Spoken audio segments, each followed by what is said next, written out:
to understand why Bumpy Johnson turned down $1 million from Vito Genovese. You need to understand the relationship between Bumpy and Frank Costello. Frank Costello and Bumpy Johnson had been doing business together since 1946. When Frank took over Lucky Luciano's family after Lucky was deported, Frank needed to maintain control over Harlem. But Frank was smart. He knew he couldn't just muscle into Harlem. The black gangsters would resist. There would be war. So Frank did something different. He made a deal with Bumpy Johnson. Frank would stay out of Harlem's day-to-day operations. Bumpy would run Harlem independently, and in exchange, Frank would provide protection, political connections, and access to better heroin suppliers. It was a partnership, not a takeover. Bumpy controlled Harlem. Frank controlled the Italian connections. They split certain profits, and both men made more money than they ever had before. For 11 years, from 1946 to 1957, the arrangement worked perfectly. Frank never interfered with Bumpy's operations, never tried to take more than his agreed percentage, never lied about the terms of their deal. Bumpy respected that. In Bumpy's world, respect was earned through consistency and honesty. Frank Costello had both. But Vito Genovese was different. Vito had tried to make his own deal with Bumpy back in 1955, and Vito had lied. Chapter 1. Vito's First Lie. 1955, 2 years before the warehouse meeting. Vito Genovese was still building power, still operating in Frank Costello's shadow, and Vito wanted Harlem. Vito reached out to Bumpy through intermediaries, said he wanted to meet, discuss business opportunities. Bumpy agreed to the meeting. It happened at a restaurant in Little Italy, just Vito and Bumpy. No crews, no bodyguards inside. Vito made his pitch. "Mr. Johnson, I respect what you've built in Harlem. You're the king up there, nobody disputes that. But I think we could help each other." "How?" "Right now you're working with Frank Costello. He takes 20% of your heroin profits. What if I could get you the same product for 15%? You'd make an extra 5%. That's a lot of money over a year." Bumpy studied Vito. "Where's the catch?" "No catch. I just want to build a relationship, show you that I'm a better partner than Frank." Bumpy thought about it. An extra 5% was significant. That's about $50,000 a year. But Bumpy didn't trust Vito. Something about the offer felt wrong. "I'll think about it," Bumpy said. "That's all I'm asking." Vito extended his hand. They shook. 1 week later, Bumpy got a call from Frank Costello. "Bumpy, I heard Vito approached you. Offered you a better deal on heroin." Bumpy was surprised Frank knew. News travels fast. Frank's voice was calm. "Let me tell you what Vito didn't tell you. That 15% deal? It's temporary. Vito's planning to get you dependent on his supply. Then, after 6 months, he'll raise the price to 30%. Double what you're paying me now. And if you refuse, he'll cut off your supply entirely. Force you to work with him on his terms." "How do you know this?" "Because Vito did the same thing to 2 other operators in Brooklyn. Made them a great offer. Got them hooked. Then squeezed them. One of them went out of business. The other one's now paying Vito 40%. Bumpy felt anger rising. Vito had lied to his face. Pretended the offer was about partnership when it was really about control. Frank continued. "I'm not telling you this to scare you. I'm telling you because we have a deal. And I honor deals. If you want to work with Vito, that's your choice. But know what you're getting into." Bumpy made his decision right then. "I'm staying with you, Frank." "Good. And Bumpy, one more thing." "What?" "If Vito ever approaches you again, let me know. Because men who lie once will lie again." Bumpy never forgot that conversation. And when Vito sat across from him in that Bronx warehouse in 1957 offering $1 million, Bumpy remembered. Chapter 2. The warehouse. April 18th, 1957. Vito slid the briefcase across the table. $1 million. Bumpy looked at it, looked at Vito, and said, "Frank Costello never lied to me. You did." Vito's expression changed. "I don't know what you're talking about." "Yes, you do. 1955. You offered me 15% on heroin. Said it was about partnership. But you were planning to raise it to 30% once I was dependent on you. You lied to my face." Vito's jaw tightened. "Who told you that?" "Frank. And he was right, because I checked with the operators in Brooklyn. You screwed over. They confirmed everything." Vito leaned back. "That was business, Bumpy. This is different." "No, it's not. You lied then. You're lying now. You say this $1 million has no strings. But we both know that's not true. If I take this money, I'm in debt to you.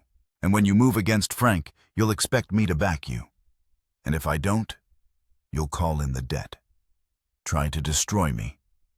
Vito didn't deny it. "Bumpy, Frank's finished. You're betting on the wrong horse. Maybe. But at least Frank's been honest with me. You haven't. So I'm going to stick with the man I trust." Vito's voice went cold. "You're making a mistake. No. You made the mistake when you lied to me in 1955. Because now I know what kind of man you are, and I don't do business with liars." Bumpy stood up. "Keep your $1 million, Vito. I don't need it. And I don't need you." Vito stood as well. His face was red with anger.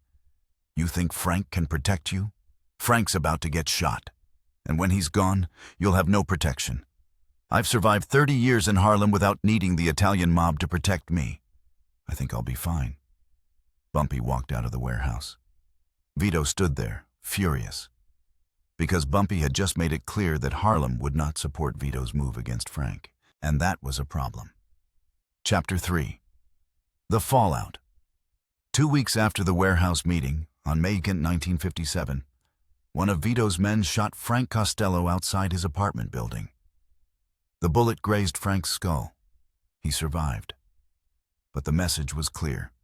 Vito was making his move. Frank retired shortly after, stepped down from leadership to avoid a full war. Vito took over Frank's family.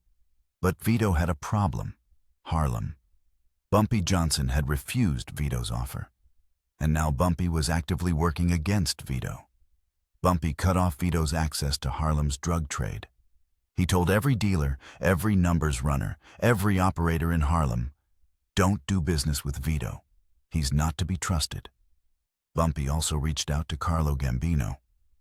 Carlo was Albert Anastasia's underboss, and Carlo was planning his own move against Albert.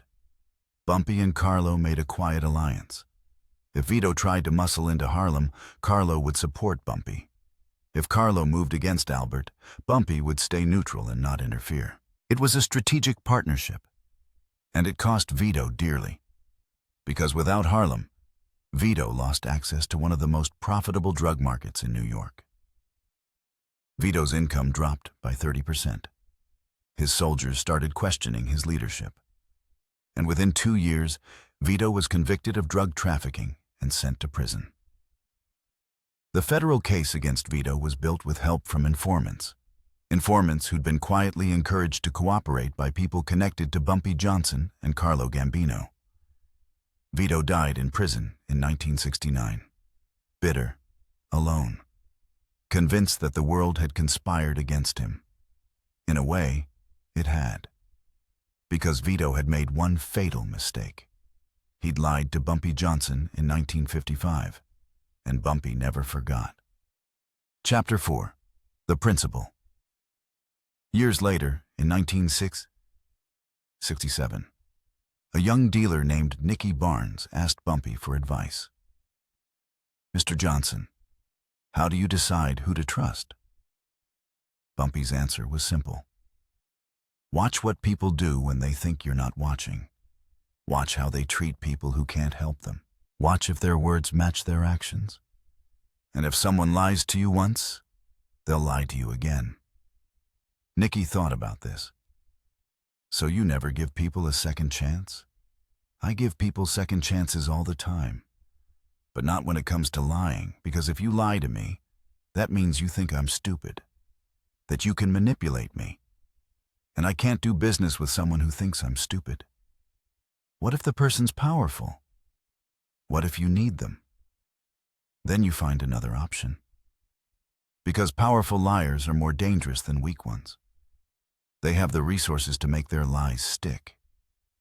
Nikki asked one more question.